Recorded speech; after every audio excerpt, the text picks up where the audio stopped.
What's up, everybody? This is Dre's Big Board Reveal. We've been looking forward to this day for, months. So we were talking about these guys before the college football season even started. Yeah. And now here we are, closing in on draft day. So why not go through Dre's official top 50 prospects for the 2021 NFL Draft? Giving me some real commitment anxiety here, Henry. This has been a tough class to narrow down, but I'm excited for it, especially in this top 50. Lots of talent, lots of intriguing prospects, lots of guys the Broncos will like. So let's get into it. Let's get into it. And let's start at the bottom. Bottom 10 here. 41 to 50. If there's anything that you want to talk about, of course, feel free to jump in. But here's what I'm curious about. Spencer Brown. Not a guy who I feel like is in most people's top 50. Yeah. Why is he in yours? Yeah, I think there's some redonkulous upside, even some first round type talent. Could be a set and forget right tackle, the kind of guy who, especially in the hands of a veteran offensive line coach, someone like Mike Munchak maybe in Denver, could be developed into a real star. He's got the physical tools. He's got the athletic tools. Yes, he's raw. I think he can immediately be a quality run blocker in the NFL. Pass pro's going to have his moments. He's going to have to be developed. But I think we saw the growth already at the Senior Bowl. Look, there are only so many guys in the world who can play offensive tackle in the NFL. Spencer Brown is one of those rare guys. So how can I leave him out of the top 50? You sold me. Here's another one. So right there at the bottom of your top 50, at 48, you've got Israel Mukuamu. 49, Elijah Molden. A couple of cornerbacks. Yeah. You also, I guess those are the only two. Oh, Greg Newsome. There's the other one. Yep. So you have those three that make it into the top 50. What separates them from the guys who were left out? Yeah, I think Molden and Mukuamu especially have pretty high floors. Molden is kind of set and forget nickel cornerback. So yeah, maybe it's not the greatest upside, but I think he can be a pretty high level nickel cornerback. That's essentially a borderline starter for you. Mukuamu with that length is perfect in that Seattle style cover 3. So there's a lot of homes he can find in the NFL. His fallback plan is being able to play safety. So that's why these guys, yes, they have upside, but what really keeps them in here is they feel a lot safer than most of these cornerbacks. Newsome feels pretty safe, but he also has significant upside because he's got the speed and everything. Your only concern with the Northwestern cornerback there is a bit of an injury history, and some rawness, not a ton of experience, but the tools are there to be a quality NFL starter at cornerback, and that typically means you'll be making a lot of money in your career. All right. Before we jump up into the 30s, you've got a bunch of defensive linemen up there. 41, you've got Christian Barmore, the defensive tackle from Alabama. 42, Carlos Basham, the edge from Wake Forest. 43, Levi Onwuzurike, the defensive lineman from Washington. Why are they on the outside looking in when it comes to the first round? Yeah, and really, boy, maybe even being forced up a little bit because of the weakness in that interior defensive line class. These guys have tremendous upside, all three, as interior pass rushers. Maybe one of the more coveted skills right now in the modern NFL because passing games are so quick. You want guys that can get to the quarterback in the most direct route possible, and that's from the interior. So that's where those guys fall. Tremendous upside and a premier trait that's very rare to find right now, but definite concerns for all three. Barmore wasn't always consistent. Basham, yes, you like him on third down inside, but how good is he going to be as a true D end, and what's his true upside? And then Ozuriki, tons of upside, a little raw. We haven't seen him a ton. Is he light? How will he handle double teams? So that's why they're on the outside looking in. All right. Let's jump up into these 30s now. Let's do it. 3 running backs. Yeah. First of all, you've got Najee Harris, 31, from Alabama. You've got 34, Travis Etienne from Clemson. 37, Javonte Williams from North Carolina. Those are the only 3 running backs in your top 50. Yeah. And they all fit in right there. That's right. I see them pretty closely grouped together. I think all 3 have pretty good versatility and upside to be valuable weapons out the backfield as receivers as well, which is absolutely crucial in the modern game. Najee, I think the more reliable guy. He's got more of a power element, and I really believe in his receiving skills. ETN, maybe a little more upside, a little more game-breaking speed. Javonte, we know less about him. He was in a backfield. He had to share carries. We haven't seen as much of him as a receiver, but you love the power. You love the downhill ferocity. All three, to me, the only three that really kind of promise to be running back ones in the NFL and be that featured back in a backfield. That's a really good point. And I totally agree that those are the three. Yeah. If you had to pick one that you have your doubts about being a running back one, when I look at it, I say Travis Etienne. What is he running between the tackles? Yeah. Javonte Williams, what is he as a receiver? Yeah. Obviously those are probably the questions, but do you have anything about Najee that concerns you going to the next level? That is a great question, and that's why he's my top back. No, not really. And we'll see the player cards that we have up during the live draft show, putting those together. Once I got to Najee Harris, all I needed to do was find two weaknesses.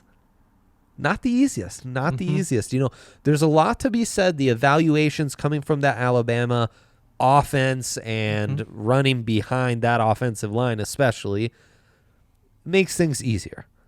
But I saw enough of him in the big games where, I see vision, I see patience, I see a guy who, when he's got someone in the backfield, can break that tackle, make a guy miss, and get those, positive yards for you. That's really what distinguishes Najee. Not as sexy, not that extra high upside the other two guys got, but as you said, you put it perfectly. Very few weaknesses. And so, if he did have, 4.4 speed. Yes, right. That's what it would take to get him up into, say, the teens to 20s. 100%. I think if you're talking about 4.4 speed, what's the difference between him and Saquon Barkley? Exactly. Right. I think exactly. Yeah, it's exactly. just that game-breaking quality. Yep, you're exactly and right. even Najee has him when it comes to size, too. Yeah, I think so. Yeah. And he's got that jump to him, too. Like Saquon, he's not afraid. Saquon. Yeah, exactly. He wants to go over you. You telling me I ranked him too low here? I do think you ranked him too low. I do think you ranked him too low. I would have. I personally like the fit with the Steelers at 26. I think that'd be good value there. So I'd probably put him 22, 23, right around there. Okay. I'm with it. Let's talk about some of these offensive linemen, though. First of all, the two tackles. Samuel Cosmi from Texas, Alex Leatherwood. Leatherwood comes in at 33. He's from Alabama, by the way. Nice. Cosmi at 36. Why is Leatherwood ahead of Cosmi? I think greater upside and also significantly better run blocker. So that's huge. Cosmi, more ability in pass pro, but he can be wildly inconsistent sometimes. He just lacks some of that functional strength. And I worry that Cosmi, while his upside as a pass protector is greater, and that is the quality that matters most here, I worry Cosmi a little system limited as well to a zone blocking scheme. Leatherwood, we saw an otherworldly athlete with that size, might be scheme versatile as well. Leatherwood also, I think, fits a lot better if he doesn't work out as a left tackle, as a right tackle, or even as a guard. Cosmi, not so sure. So that's the differentiator there, while Cosmi does have the higher upside, though. I like it. One more before we get into the 20s. Let's say all these guys are on the board at 41. Everybody who starts 30 through 39. Who do you think the Broncos take? Regardless of the first. And I know that changes some things, whether it's quarterback, whether it's an offensive lineman, all that. But regardless, say they trade out of that pick and just load up on picks next year. Who they take? Isn't that a great range, though, to pick someone at 41? Because Absolutely. I love the edge rushers and Tryon and Perkins here. I love the fact that you could find your franchise right tackle and have your bookend set for 10 years with guys like Cosmi or Leatherwood. And I think you're kind of leading me with this question because you know that Najee would be a hell of a pickup after the conversation we just had. Well, there you go. Let's make everyone happy. He is the highest ranked player on this tier, so I'm going to stick to my board. I'd go Najee. Love it. But if you're selecting from this tier, you are happy no matter where you land, essentially. You're absolutely happy. Yeah. You've got to be thrilled with any of these guys. No kidding. Let's get into the 20s now. We're heating up. Things get interesting here. Yeah. Let's just start with this one. Next two tiers probably the most controversial. Oh, absolutely. Yeah. Yes. We were talking about this earlier. So I've got some bones to pick with Dre, and we'll get into those later Let's on. do it. But when I was trying to find the 5 things I disagreed with, it was so easy to find to like 8, 10, because I was like, you can't have him here. You can't have him here. But then I talked myself into it. And so I think you made some good points. I'm excited to get into all these. Good. Let's start, though, with number 20, Yeah. Micah Parsons. And this is a name that Broncos fans know, the Yes. linebacker, whether he's an edge rusher, whether he actually can play a middle linebacker position. Yes. He's been mocked to the Broncos a lot at number 9. You have him as your 20th best prospect. Correct. I have I see the upside. I see the best case scenario, which is a linebacker that can essentially do everything for you. He is ferocious coming downhill as a pass rusher, can be a tremendous asset. Even just jumping lanes and creating tackles for a loss as run defender, he can be tremendous. There's also, with his athletic skills, a lot of upside dropping in coverage. He is raw there and untested. His instincts in general are a bit raw and untested. And when he isn't flying to the ball, when he isn't the one initiating contact, I have some questions as a run defender. I have some questions instinct-wise when things aren't made easy and he needs to read things a little more. So with questions in coverage, with questions as a run defender, you add the fact that I don't know what his clear-cut role is because his greatest upside might just be as an outside pass rusher. Absolutely. He's already an outside linebacker. Well, why not put him there? And I've been burned by guys before who the sum of their parts are great, but then you don't have a clear-cut role for them in the NFL. And if they don't fall in the exact right situation, they could really suffer because of that. And that's just my concerns on field without bringing up the off-field concerns. Frankly, any higher than 20 to me would have been too rich. That's a bold take. I know. A lot of people, I agree with you. I agree that him at 9 would be a reach. Yeah. 14, 15, 16 is where I start to warm up. Sure. Which is just a little bit earlier than you. Another guy who gets mocked to the Broncos a lot, though, Jeremiah Owusu-Koramoah. Yes. Similar to Micah Parsons in a lot of ways. Why is Micah Parsons ahead of the linebacker from Notre Dame? Oh, man, because that's a great question, because ultimately Owusu-Koramoah is more polished in coverage. Yeah. You could argue is as productive around and behind the line of scrimmage than Micah Parsons. But Micah Parsons has more fallback plans. He could, at worst, he's a situational pass rusher. That's still a valuable guy. He's still a guy who can be moved around as a 3-4 outside linebacker. JOK's fallback plan is being a strong safety, which is great. But then I wonder, does he have the size to be that in-the-box intimidator? Is he able to match up with the best tight ends, for example, in the AFC West, where you got to face, Travis Kelce, Darren Waller?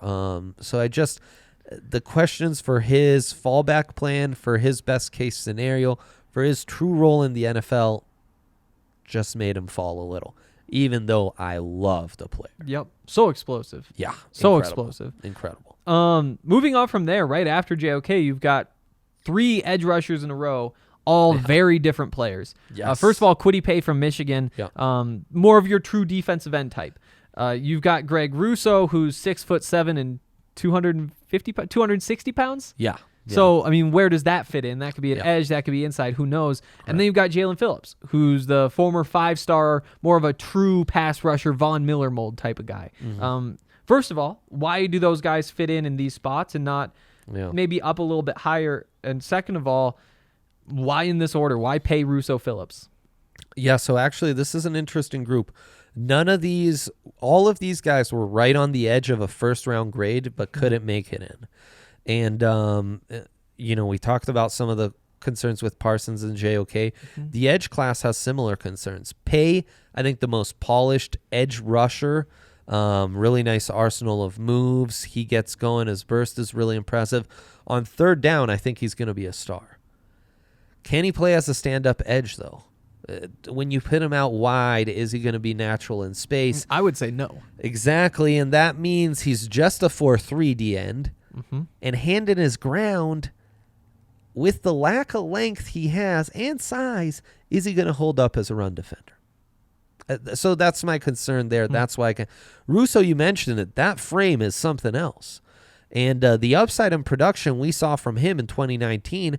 15 sacks. Yeah, I mean, it had the draft world buzzing of him as a future top 10 pick. He's no longer that because of that size. But look, I think we've seen guys like Carlos Dunlap at similar size succeed as a true D end. And I think if you beef him up going inside, he could be a beast. But there are massive questions, and his frame is an outlier. Yeah. I struggled to find others who have frames like him. And Phillips, it's merely the injuries. He would be a set-and-forget first-rounder, even though we don't have much more than a season of true production. But anytime you have the concussions and you have injuries that build on themselves, and I project just looking at the history and other potential guys, maybe missing 20 games in his career because of it. That's a hard pill to swallow on a top pick. Tells you how much I think of him, that despite those injury concerns, he's still in my top 25. Yeah, a former 5-star, former number 1 prospect in the country, productive at UCLA, transfers after the injuries to Miami. Some success there as well. Yeah, and in one season really took over, especially in the latter part, really came along. Yeah. Before we get out of these 20s, one more topic that we have to address it. We have to address it. As of today, it seems as though the San Francisco 49ers are going to be drafting Mac Jones 3rd overall in the draft. Right. You say 26th best prospect. Yeah. Yeah. He too couldn't qualify for a full first-round grade. I have some questions on his overall ceiling, and that really comes down to his raw tools, his overall arm strength and tight NFL windows, which we didn't see a ton of. And his athleticism. Obviously, that's so big in making up for that gap that there's going to be in the mental side of things when you're still adjusting to the NFL. What if I were to tell you he scrambled more in college than Drew Lock? I believe it. I mean, I like him under pressure in that he can survive. He knows when pressure's there to just get rid of the ball and I'll be alive for the next down and I'll pick my shots when they're there. I really like that about him. The size, the raw tools, the fact that it's only 1 year of experience, the fact that he's greatly helped by the context he's in. Yes, he's NFL ready. I just don't see that upside to ever become like a top 12 quarterback in the NFL. Okay. Yeah. Okay. Probably nothing else we need to touch on. We can move along to the teens. Within the top 20 now. Things get weird here. Yeah. Again, let's just start at the top. Kadarius Toney at number 10. That's very high. We've had these conversations before. He's one of the guys who, when I saw this, I said, come on, he's not number 10. That's not, nobody's saying he's number 10. But then you think about it, and you think about in the context that you've explained it to me, that he can be a receiver and a running back. Right. Maybe you could talk yourself into it. How do you think that you can talk everybody else into Kadarius Toney being a top 10 prospect? That's exactly right. I see him as not just a wide receiver. I see him as a Christian McCaffrey, Alvin Kamara type talent, and that's why he's ranked as high as 10. He also, and I mean, I say this with the utmost importance. I've said for a while Lamar Jackson's the best runner I've ever evaluated ball in his hand. Kadarius Toney would give Lamar a real run for his money. The way he misses tackles is unique, rare. He is slippery in ways you just don't see. You add that to the developing route running, the way he can shake free and be dominant outside or inside in the slot and be a factor out the backfield and as a runner. I think in the right hands, the sky is the limit for this kid. Even though it's just 1 year of production, he's a rule breaker, and he merits a first-round grade for that kind of versatility and game-breaking ability. Does his body type concern you when it comes to playing in the backfield? No, because I think it'll be few and far between enough carries more to keep a defense honest than not to where he'll be just fine. And with him, I always come back to the post-game comments from Nick Saban in that shootout SEC championship game where he said we just couldn't cover those two guys, and those two guys were Kyle Pitts, who's going to be a top 5 pick, and Kadarius Toney, who to me is not that far behind. All right. Rashad Bateman, another speedy receiver, another guy who could fall to the second round. Yes. You've got him at number 12, though. The deep threat from Minnesota. Yeah. Interesting. I think slightly different to Justin Jefferson in last year's loaded wide receiver class, but kind of getting a similar treatment where he's being forgotten a little bit, but he's got the size, he's got the hands. I like the route running. I think there's some speed there that isn't getting acknowledged, and he's a guy that's physical at the point of attack. He's going to go get it. I think he's going to be a really, really solid wide receiver for whoever selects him. And, to me, he's one of the safer guys. And, it was an easy top 15 prospect. Yeah, and he's one who, not to spoil my list, but I did have him listed as too high just because there's so many receivers. Guys like Terrace Marshall, who was Terrace Marshall in your top 50? 40th. Yeah. 40th.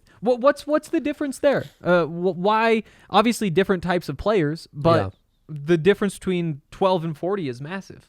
Yeah, no, definitely. It's that Marshall doesn't qualify for a first-round grade. He hasn't done it long enough. It's more in flashes and in spurts. I get what you mean. You could argue he has a higher ceiling. But I think that I think the ceilings aren't that far off. Bateman has a pretty high ceiling and some really nice raw tools himself. He's just done it consistently for a top program. I mean, when he was balling out in 2019, Minnesota was undefeated and ranked in the top 10 for a minute. And it's the greater polish to his game that makes him such a safer prospect for me. All right. I think that's probably what separates you from others is trusting that floor. Yeah, I've just been burnt so much and I think this is the tier where you really see me going safe. I mean, we talked about all those high upside edge rushers in that 20 range. They've got all these offensive linemen higher than them. You know, I think a lot of people's boards, it would be flipped. But when I look at these O-linemen, they are way safer to me than those edge rushers we described when we were going through the 20s. Yeah. Let's get into those guys because they start at 14. You've got 5 in a row. Christian Darrisaw, Tevin Jenkins, Rashawn Slater, all left tackles. Yeah. We'll get into that. Maybe they'll move inside. But then from there at 17, you have Elijah Vera Tucker, more versatile from USC. Creed Humphrey, the center from Oklahoma, following those guys up at 18. First of all, if the Broncos are to wind up with one of these guys in the draft, who do you think is the best fit? I would love Darrisaw. I think there's some development there, which in the context of the Broncos you like because of the coaching staff. Certainly on the O-line, he has prototypical length. And I think when he's at his best, he has an adage that'll allow him to be a really athletic, pretty dominant run blocker out on the right side. As I say that, though, you couldn't go wrong with Tevin Jenkins either. Yeah. Because as far as mean right tackles who are going to be dominant run blockers, look no further than the Oklahoma State product. I love him, and I love that he could be squeezed inside at guard as well, and that's why I have him ranked above Rashawn Slater. I think he's a better natural fit at tackle, and I think he uses those tools better. Okay. Well, one quick question on Rashawn Slater. So I think he's probably closer to the top 10, if not in the top 10, when you look around at other boards. Absolutely. And more often than not in front of Tevin Jenkins. Usually seen as a class and where there's a top 3, maybe with Penei Sewell separated from everybody else, and then Darrisaw Slater. But Slater behind Jenkins, what do you think makes you less high on Slater than other people? I think there's been a bit of a consensus with Slater for a minute. I think people are really focused on that Ohio State game. And I think people haven't necessarily updated their views since we've gotten measurements on these guys, which play a huge part. I think Slater's much more system limited. I think he's perfect for his own blocking scheme. I think Slater's going to be limited to playing inside at guard or center. I think, as mentioned, Jenkins can play right tackle. So those are the differentiators. I would tell anyone disagreeing with me, put that Ohio State tape to the side for a second. Go watch him against Iowa last year, against A.J. Epinesa and Golston, who has 34-inch arms, and see what kind of problems they gave him. Go watch that Wisconsin game where Zach Baum beats him right off the snap and makes a game-changing quarterback hit that leads to a pick six as the quarterback's being hit. These are the areas where Slater's lack of length come back to bite him. All right. Closing out the teens, you've got a couple of corners in here. Yeah. A position that the Broncos could absolutely be targeting at number 9. The higher-ranked corner is Patrick Surtain out of Alabama. Yeah. He's ranked 11th. They've got Caleb Farley at number 19 in there as well. Incredible talents, check off tons of boxes. Farley's upside is otherworldly, but we worry about those injuries with him, you know, so that's why he's down at 19. He actually is the first of the non-first round grades. When I publish that, you'll see that as well. Let's pause right there. Yeah. Because that is an interesting topic. So, yes. Typically, how many first round grades do you give out? In the 20s. 20s is pretty normal, you know, anywhere from like 23 to 26, 27, 28 is pretty typical. This year, less than 20. 18. Why? Yeah. It comes down to these guys in the teens. They check off a lot of boxes and are safer, have multiple years of production, aside for a couple rule-breaking exceptions. And everyone else just has big enough concerns that they didn't make it. I think it's really representative of this unique year of college football, this unique season, obviously caused by COVID and the pandemic, where we just, you know, guys like Trey Lance didn't have the option to play in a year like this. Guys like, so there's a lot of unique cases that limit your visibility, limit the quality of play, and limit the first round grades because you just didn't clear enough thresholds, didn't check enough boxes. Good stuff. Yeah. Back to the corners, though. Farley, if there were no injury concerns, would that be enough for him to pass Surtain? I think so. Okay. I think that, honestly, he'd probably be 10th above Tony. Okay. Yeah. Good to know. Yeah. And Surtain, day one, better than Farley? Yes, absolutely. Absolutely. Day one, better than a lot of young cornerbacks. The only question with him isn't so much the immediate impact, it's the long-term upside. Will I have ended up using a top 10 pick on, I don't know, the 12th best corner in the league? He's really good, but anytime we play the Chiefs, he can't shut down Tyreek Hill, you know, that kind of thing. Good, not lockdown, not an eraser. So that's my question with Surtain. All right. Let's jump into the top 10. And we actually already talked about Kadarius Toney because there was a 1 in front. Yes. That was dumb. But, but we can talk about the other guys. And I feel like the best place to start, what everybody wants to talk about, the quarterbacks. So you've got Trevor Lawrence, number 1. You've got Zach Wilson, number 7. Justin Fields, number 8. Trey Lance, number 9. Let's talk about Zach Wilson, Justin Fields, Trey Lance. Why are they in that order? Trevor Lawrence gets the rare elite grade. I think he's the only quarterback I've ever given that to. That's kind of saying he'd be top 5 in most draft classes, a franchise cornerstone. And when did you start giving out grades? In tiers like this, I have done it for 5 years. Okay. So best quarterback in 5 years. Yeah. That's on par with the consensus. Yeah, I think so. That's correct. For once, I guess, at least in this big board breakdown, not going out on a limb. And then Zach Wilson and Justin Fields, they get top 10 talents at their position grades. That's better than a first round grade. Essentially, I'm saying these guys will never see free agency. They are they'll either be franchised or signed long term or traded away, but they'll never see free agency regardless of the position. And the differentiator for them over Trey Lance at 2 years of play at the FBS level, which is so key. Zach Wilson just slightly ahead of Fields. Their stocks are going in different directions. Fields not having his best year. 2019 by far his better season. Zach Wilson making some massive strides. Now, yes, there are some situational things, but when you put on the tape, Zach Wilson was just operating at such a high level, really fast in his processing, and really extraordinary out of structure in making throws. So that gives him a slight advantage on Fields, who I think has the better, physique and athleticism by far, is more battle tested, and I think is better from within the pocket, frankly. But Wilson just has the slightly higher end traits that put him just slightly ahead. But I am high on all four of those guys. You think if the Broncos are picking at 9, all 5 of those guys on the board, which one do you think they take? All 5 on the board. Oh wait, you got to take Lawrence off, and it's probably Zach Wilson. If they were all available, my guess, Mac Jones.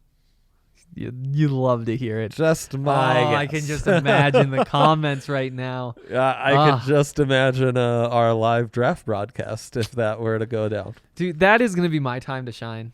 If it comes time to accept Mac Jones as quarterback, absolutely. I am the guy. Did you know the man had his tooth knocked out, the molar, during the Citrus Bowl by Aiden Hutchinson? Wow, trainer really? came out. He just spit it on the ground, ripped the other half of the patch off, threw it on the ground, waved the trainer away. Wow. You love to hear it. You love to hear it. That story's from NFL.com, by the way. It'll be fun. It'll be fun for sure. I think that's just a guess. If all were available, that's who I would guess they would take. I think that's a good guess. Yeah. Let's get into the other guys. Let's do receivers next. Man. Jamar Chase, Jalen Waddle, Devontae Smith, the Heisman Trophy winning receiver. Yeah. Number 3 on your draft board. Yeah, 3rd wide receiver, 5th on the draft board. 5th on your draft. Yep. So, I know it feels disrespectful that I'm saying he's the 3rd best wide receiver. I am saying he's the 5th best prospect. It's not bad. So, yeah, it's just the size, man. Yeah, it's 166 pounds. Yeah. I'm 173 for reference. Not that anybody needs reference to know 166 pounds is small. Yeah, it's small. We all know that size. That's a normal human size. God, I love everything else about him, though. He is unreal. His speed, the intensity of play, the way he beats press coverage, which, again, if size is your concern, you would expect it to show up there. You'd expect it to show in, 50-50 balls. No, that's where he excels. So, again, yeah, it's size, but we're really splitting hair. It's merely more about the other guys. And we could include Kyle Pitts. Yeah. And Devontae Smith, the Heisman winner, is my 5th-ranked pass catcher. 4th ranked. 4th ranked, right. Sorry. Now we're even. Jeez Louise.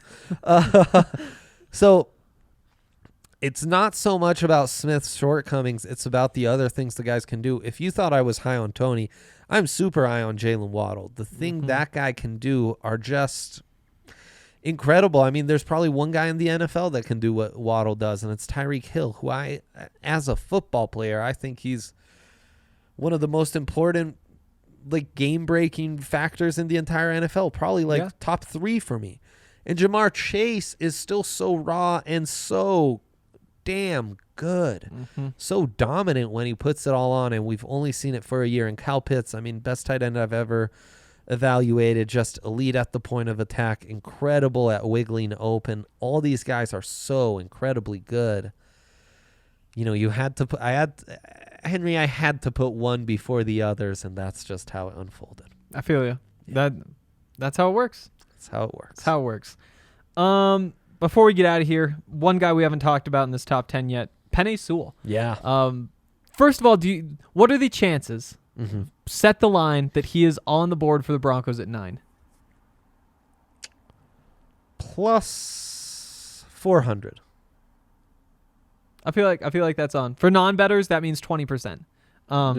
Yeah. I feel like that's about right. let's say he's on the board. He's your number 6 prospect. You've got the 3 quarterbacks, 7, 8, 9 behind him. Do you go Sewell over Zach Wilson?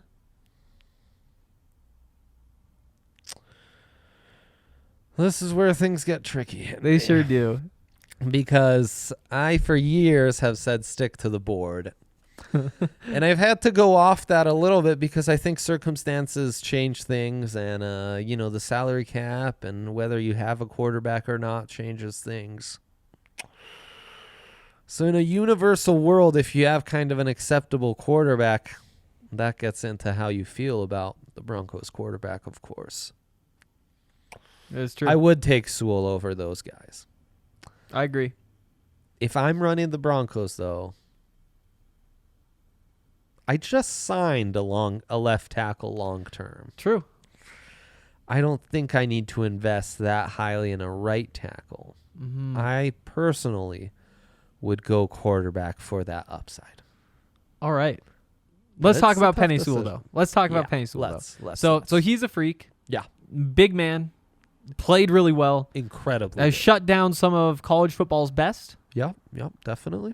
Why is he not in your... I mean, what's the difference between him and, Trevor Lawrence and Kyle Pitts?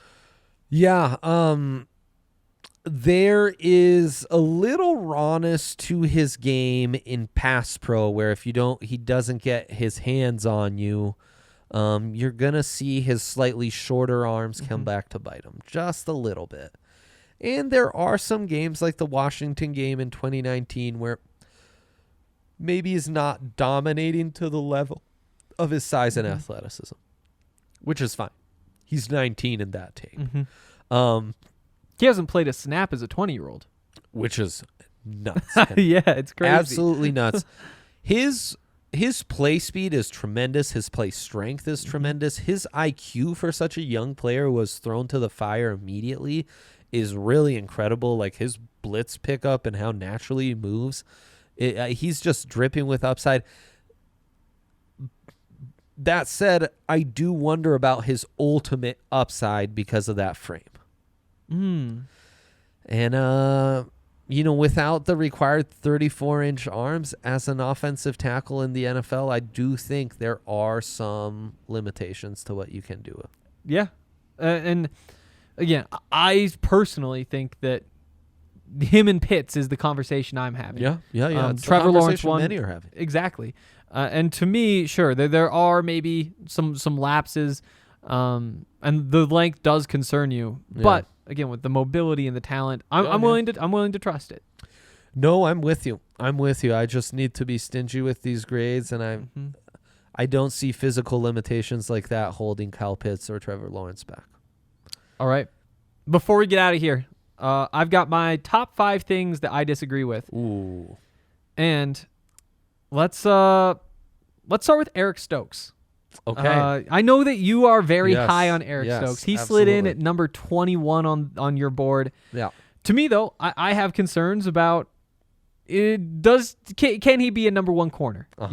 We've seen him go out there and have some good games against good players. We've seen him also get mossed. He's fast, but I don't think productive enough to be a first round type of guy. I see him as one of the top of the second round types. Right. Why do you think that maybe the broader perspective that draft analysts have of Eric Stokes is wrong? Yeah, I think what you mentioned is why I'm pretty high on him, because I feel like he has a pretty decent floor. Yeah. You look at the length, you look at the physicality with which he plays, you look at the otherworldly speed. It's a, former track star who played both ways in high school, just a 3-star recruit. So still raw, still lots to learn for him to develop.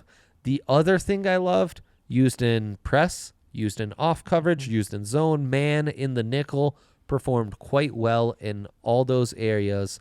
So I think there's a high floor, and I think there's a high ceiling as well. So I think at worst, he's a bigger Ronald Darby and is going to make $10 million a year for 6 years. And at best, he hones those skills a little more, and maybe he does have enough to become a lockdown corner. Yeah, I do think that's a good point, because I do think that he will be a number 2 corner. Yeah. And when you look at some of those other guys, Asante Samuel is somebody who people look at the top of the 4th round. Asante Samuel Jr., I should say. Yes. But when you watch the tape, doesn't have the same physical tools. He can sometimes look a little bit more lost out there. Yeah. And so I do think that when you look at those guys, he does have a pretty high floor. So I think that that's a very good point. Rashad Bateman at number 12. We kind of talked about this already. Yep. You really like him because for the same reason, he has that high floor. Yeah. To me, I don't trust that floor quite so much. But yeah, I guess that pretty much Is it the quickness settles it. and speed that has you hung up on him? Yeah, it's mostly just the production underneath. So much of what he did, I think, 50% of the targets that he got were, I think, 15-plus yards downfield. It was either 10 or 15. And I think for somebody like that, when you look at the speed, I personally want somebody who can run those drag routes, somebody who can run the stuff. Yeah. My concern might be that he's more of a Will Fuller. Somebody who is a just downfield a threat, play, and that is valuable, but maybe not. I mean, not in my mind, top 12 valuable. Right. You're not a believer in the route running like I am, so you see him more closer to Terrace Marshall. Yeah. No, exactly. I understand. Yeah. So there's 2 of them. Oh, let's go to Jalen Phillips next. Yeah. This was fun. You had all these edge rushers right in a row. Kwity Paye 23, Greg Russo 24, Jalen Phillips 25. I would have had Phillips in front of them, and I probably, looking at your board, I would have had him in front of Micah Parsons at 20. He would have been right there. Again, not a huge complaint, but I thought it was worth noting just because he's right next to a couple of edges. We talked about this. It's the injuries in your mind that knock him down. Yeah. Since we're talking about it, though, if he didn't have the injuries, how much would that move him up the board? I don't think I asked you about him. Great question. He would probably beat out Azeez Ojulari as my top edge. Yeah. He's the only edge rusher that got a first-round grade. Frankly, I think the conversation would then be him versus Tony at 10 or him versus Surtain at 11. All right. Yeah. And if Farley was also healthy, it's probably Farley 10, Phillips 11. Makes sense. What a great hypothetical world that would be in. Next up, I'm going to go to Carlos Basham. You've got him at number 42. Yeah. Another tier of defensive lineman, this one. Yes. You got Barmore right in front of him, Onwuzurike right behind him. To me, I think he's a borderline first-round guy. And again, first round to me means top 32, not first-round grade. Right.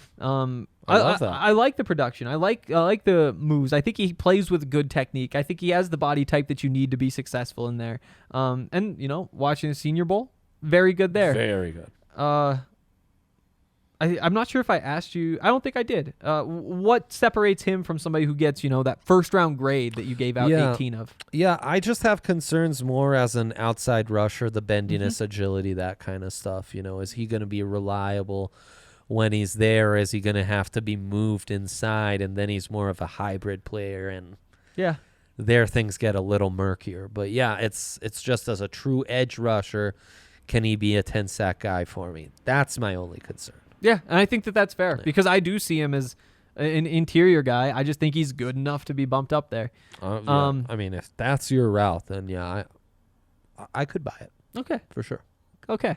One more. Mac Jones, number 26. And too low? Yeah, too low. Wow. Too low. Okay. And here's the reasoning. So quarterbacks are hard. And I almost don't like comparing them to the rest of the guys. I mean, you have to when push comes to shove. Agreed. But where does he fit in? Because, you look at it, it's like Trey Lance playing FCS football. Yeah. The odds of him becoming, in a perfect world, if you want to be optimistic about him, it's 50-50. He becomes the guy you wanted to be. Sure. Meanwhile, you look at Patrick Surtain at 11 right behind him. Azeez Ojulari. These guys who you expect to be productive football players, expect to be Pro Bowlers, I would say.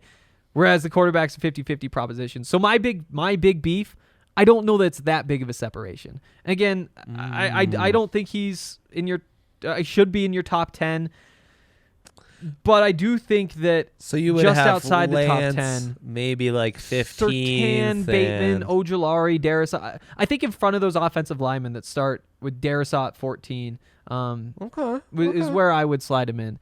Again, doesn't have all the tools, but so productive, and he's won at so many different levels. And when you, again, I was telling Dre a couple nights ago, I went back and you've done all the research. Yeah, just watch that national championship game again, and you sit there and you watch him make those throws, and you just think, what if that was Jerry Jeudy and Cortland Sutton and Noah Fant? Is the game that easy? And I think that it might be. There's also a chance that it isn't that easy, and you throw him out there, and you're like, what did we just do? But to me, I think if Trey Lance is worthy of the risk, then Mac Jones is almost as worthy of the same risk. And I can talk myself into him being ahead of those guys if I wanted to. I will tell you, in the tier Mac Jones is, in the grade he receives, he's in bad company like Dwayne Haskins, Mitchell Trubisky comes to mind, or even Drew Lock, which jury's still out, Paxton Lynch also. But he's in pretty good company with guys like Baker Mayfield, Lamar Jackson, Josh Allen.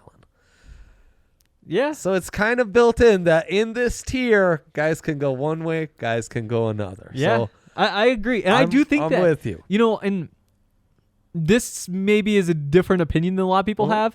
I do think that Mac Jones has some big time upside. Like, I think he can be a top 5 guy. Right. Because, again, so much of it is mental. And I don't know. I guess there really is 3 outcomes. And the game manager is probably the most likely.